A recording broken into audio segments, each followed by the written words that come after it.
compliances. Our focus has always been prioritizing responding to the incidents, alerts, open vulnerabilities, whatever the risks that have been identified, tracking the closure of them or mitigation of them. These has been like execution has been always the focus, right? So I mean, there was a time when cyber was just one of the IT function, IT Right. department, right? Just the antivirus, firewalls, and just few. But Correct. now it has become such a broad and all the way up to a board issue. And you're right that we need to position ourselves as business enablers. But actually, honestly, we are not there yet. We are also learning. We are also practicing that approach, right? But we know that's where we need to be. Lastly, most underrated skill for leaders in today's day and age.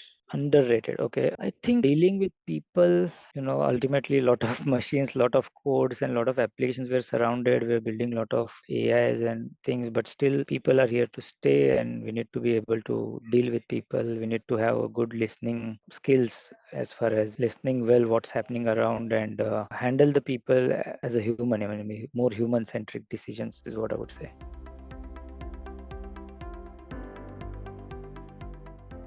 Hello and welcome to the mainstream. I am Simran Shivalkar, your host for today. And well, we are back with a new episode of our weekly live series. Today I have with me Mr. Mandar Kulkarni. Mandar, firstly, thank you so much for joining us today. Thank you, Simran, for having me here and really pleasure to be here with you. Well, same here. I will quickly take this opportunity to share a few things about you and introduce you as well. Well, to begin with, Mandar Kulkarni, he is currently the CISO and head of cybersecurity at Adani Enterprises Limited for natural resources. With over 2 decades of hands on experience across manufacturing and services, he brings a grounded yet business aligned approach to cybersecurity. From managing complex threat landscapes to embedding risk thinking deep into operations, he leads with clarity, structure, and a deep understanding of enterprise needs. As a CISO at Adani Enterprises Natural Resources, he is shaping the cybersecurity roadmap for one of India's largest and most dynamic industrial sectors. In today's episodes, we will take a deep dive into his journey and his vision for the future of cybersecurity. Already led security across both manufacturing and services. Can you tell us how this journey has been right from cross-sector experience and now being a CISO at one of the largest firms in India? Yeah, sure. So, yeah, I was fortunate enough to get exposure to diverse sectors, diverse industries, both from services side as well as manufacturing. All both industries have their own unique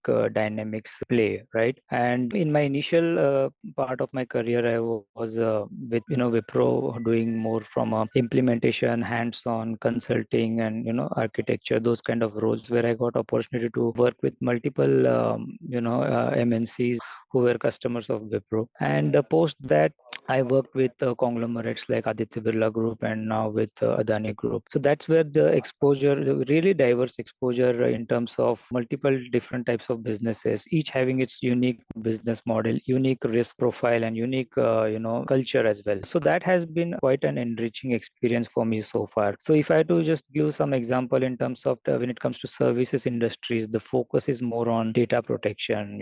They are very early adopters of new technologies. The teams are more agile. You have a larger developer community, more in-house as well as a large partnership as far as digital is concerned, right? So that's how usually it is a lot of focus on confidentiality of the data and protecting the whole privacy and data protection has a lot of emphasis. And when it comes to manufacturing side, then you have to just shift the gears. It's more about resilience, more about high availability of the systems. We want to make sure our plant is operating 24/7. There's probably less of a confidentiality, but extremely high emphasis on availability of systems and a very high emphasis on continuity of operations, even if something goes down. So we need to adopt ourselves with respect to those unique setups, and that experience has been quite enriching till date. I mean, we always have to keep adopting, even within like today in my natural resources business, right? Every business is not the same. There is the mining has its own priorities. It's the mines that are already operational. The situation there is different. The priorities for the new mines or the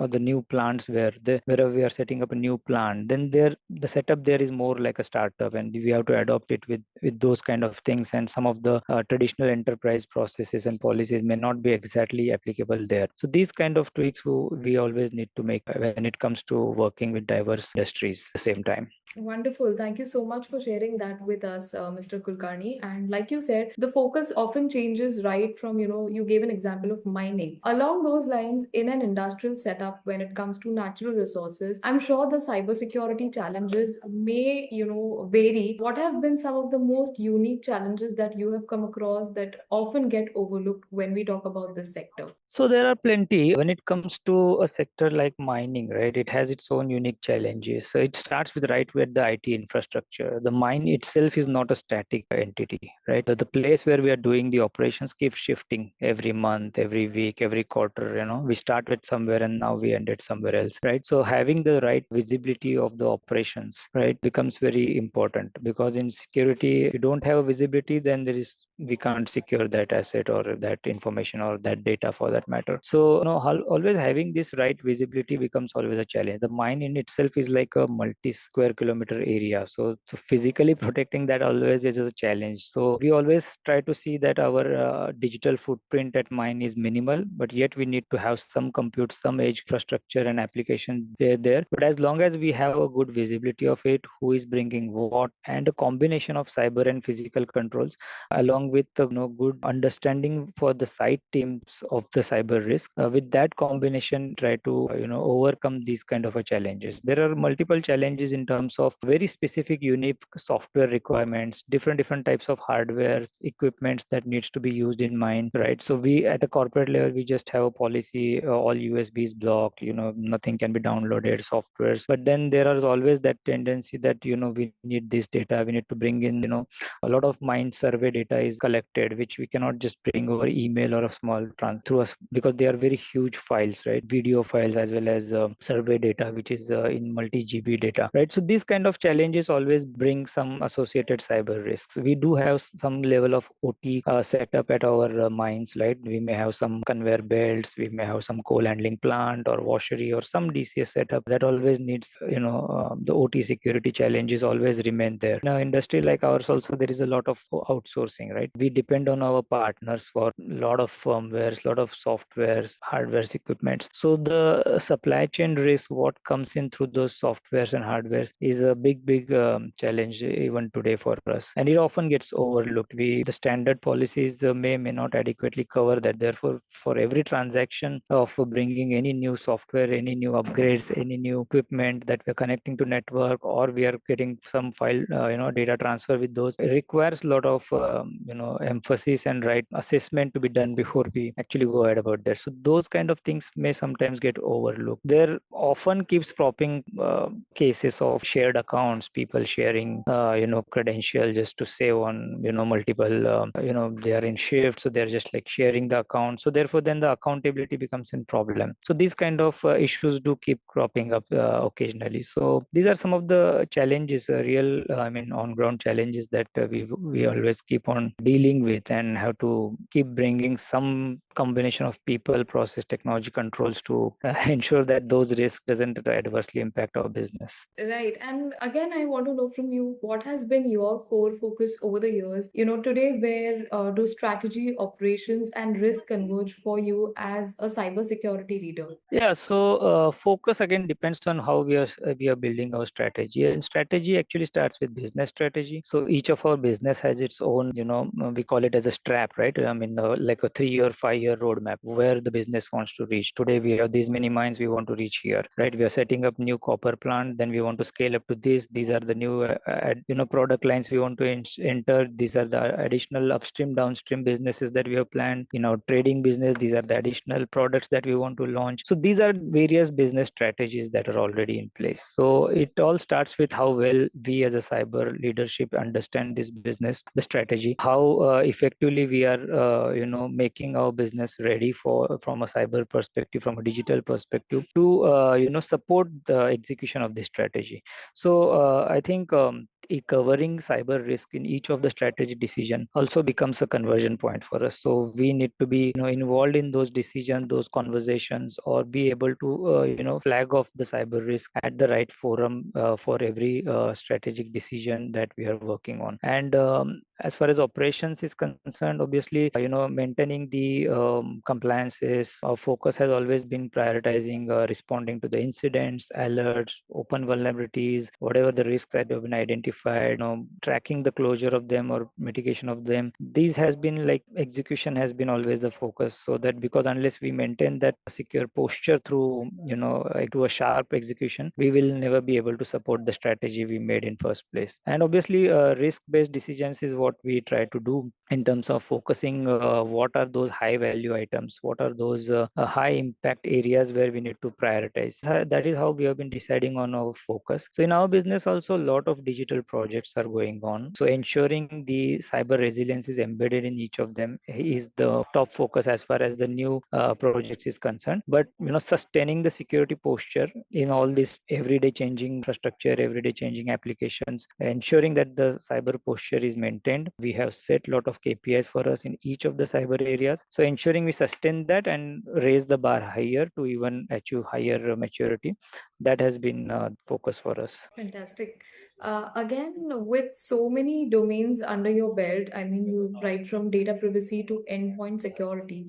How do you kind of prioritize, what matters the most? How do you kind of build that kind of system and work across various teams?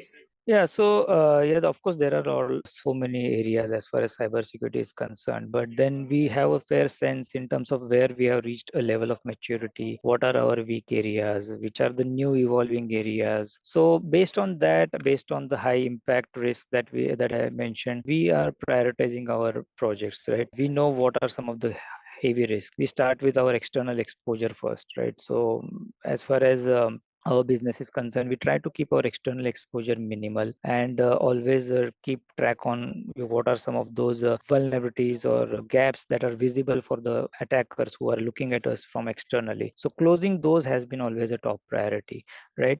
The digital projects that we are undergoing, in terms of most of the projects today have an element of analytics, an element of artificial intelligence, a model, LLM models getting used. We're building a lot of in-house agentic AI based projects, right, solutions for various departments, and ensuring that the right risk related, cyber risk related to those are identified. We understand it at first, then make business and the other teams understand, has been a area of focus. So learning these new technologies and ensuring that the security controls are getting addressed in each of them right at the beginning and throughout the development stages has been a focus today for us. Some of the DevOps projects which needs security embedded at each stage in terms of ensuring the whole application security life cycle we are covering in terms of software composition analysis, the secure code review, SAST, credential checking, the dynamic assessment, both at the CI pipeline and CD pipeline. So these have been are the new focus areas for us. As along with that, there are a lot of emphasis on securing the OT systems. Whichever new OT systems are getting planned, we have our cyber requirements we are embedding in each of them. And for legacy plants, of course, we have trying to retrospectively fit cyber security, because that was not considered when those plants were initially set up. So these are some of the areas where we are focusing within the whole landscape of cyber. Thank you so much, Mandar, for answering that. I think that quite answers my question. Again, leading on to the top priorities, and coming back to where we started, cybersecurity leaders in today's day and age, they are not just problem solvers, they are not just protectors, but they are also kind of business enablers. So, from your experience or from your journey, how have you been able to drive a cultural shift within your teams as a leader, and also from a business enabler's point of view? Yeah, right. So, I mean, there was a time when cyber was just one of the IT function, IT Right. department, right? Just the antivirus firewalls and just few. Correct. But now it has become such a broad and all the way up to a board issue. And you're right that, we need to position ourselves as business enablers. But actually, honestly, we are not there yet. We are also learning. We are also practicing that approach, right? But we know that's where we need to be in terms of as a business enabler. Often we get dragged in operational issues, more on a technical side, and fixing the connectivity issues, fixing the risks, following up or remediations of vulnerability. That's where a lot of time goes. But then as a leadership over a period, we need to emphasize on more effective delegation, ensuring that the right work, governance is in place to get the work done from the partners or the other support teams, and position more ourselves from a strategic thinking, be part of all the business conversations with the cross-functional teams, help them understand how cyber is going to address the business risk, and in terms it's going to be an enabler. So this explanation, articulation of this is what we are practicing, and eventually I think as and when we mature in our digital journey, as and when the understanding across our other stakeholders and various functions improves, and ourselves also start speaking exactly the same business language, that's when I think we would be a true business enablers. We are on that journey, and but not reached there yet, I have to admit that. Absolutely. I think that goes without saying for all sectors. Lastly, before we wrap up, what advice would you like to give out to, up and coming generation of CISOs or cybersecurity leaders looking to lead in a complex, high stake environment where whether it's manufacturing or infrastructure? So I think for those aspiring CISOs or someone who wants to manage the cyber security program for an enterprise, large enterprise, see, understanding the business is not an optional thing. Although cyber is extremely technical subject, but it's no more just a technology issue, has become a business risk, business issue, and therefore we need to be understand our own underlying business, what makes or breaks the business. We need to be very well aware of that to start with, and hard skills obviously are required, especially when you are growing from the initial stages. As much as hands-on experience, as much of exposure to various technology, with endpoint, with application security, or SOC, or any other operational for that matter, definitely helps. Someone who needs to work on enterprise side should always try to focus on broadening their skills, right? You may have interest in one or two technologies and want to go in depth, but those positions are more on the team who is doing a operational thing, and or who is on a service provider end. But when it comes to enterprise side, it's good to have depth, but it's even more important to have a breadth. We cannot have any area in cyber which we don't understand. We have to understand all the technologies within endpoint, everything under network security, everything under identity, everything under infrastructure, cloud security, application security. So this breadth of understanding becomes very important. So one should always try to ensure that he develops that breadth, and obviously be top of the evolving technologies, right? And the security issues related to that, the newer new areas in terms of securing the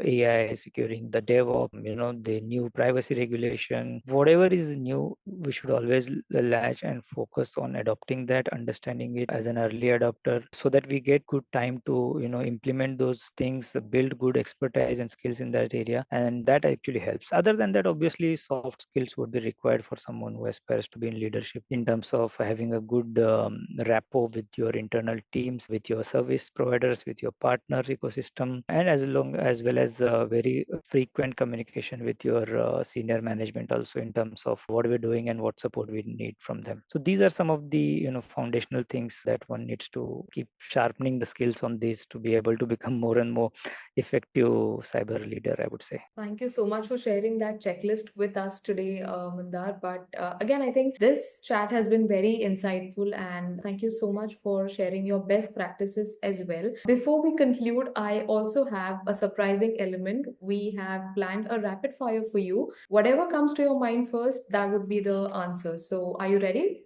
Okay. Okay, let's go ahead. My first question to you is one cybersecurity buzzword that you secretly dislike. Cybersecurity buzzword, maybe phishing simulations. We're doing too many of them. Okay, We okay. need to switch to something more practical on some of the other AI driven social engineering tactics now. Great. Biggest cybersecurity red flag according to you? Password sharing. I think we all know the reasons why. Yeah. and one habit that keeps you sharp when it comes to high pressure environments like cybersecurity. I always think all times will change, and we just have to sail through that, crisis moment. Just focus on what needs to be done, and not what outcome or who's gonna say what about it. So just stay focused on the right actions, I would say. I think we can take some inspiration from that. So thank you once again. Next, moving on, if not cybersecurity or if not technology for that matter, what other career path would you be curious to explore? Well, I'm interested in investment. Great, that's So interesting. investing, just study different businesses, different business models, and try to identify what would work in future and put some bets on it. That interests me. Super. Lastly, most underrated skill for leaders in today's day and age. Underrated. Okay. I think dealing with people, ultimately a lot of machines, lot of codes and lot of applications we're surrounded. We're building a lot of